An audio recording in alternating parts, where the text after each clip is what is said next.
महाराष्ट्र राज्याचे उपमुख्यमंत्री एकनाथ शिंदे यांच्या वाढदिवसानिमित्त सराड येथील शासकीय उच्च माध्यमिक आश्रमशाळेत सुरगाणा तालुका शिवसेनेच्या वतीनं तालुका प्रमुख हरिभाऊ भोये यांच्या मार्गदर्शनाखाली मोटर वाहन कायदा व सडक सुरक्षा अभियान मार्गदर्शन शिबिर घेण्यात आलं।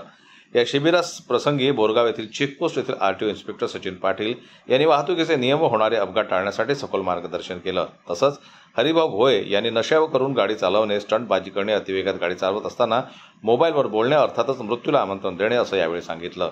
एकनाथ शिंदे यांनी सर्वसामान्य जनतेसाठी केलेल्या कामांच्या पावत्या देत त्यांना दीर्घ आयुष्य लाभण्यासाठी सुरगाणा तालुका शिवसेनेच्या वतीने शुभेच्छा देण्यात आल्या।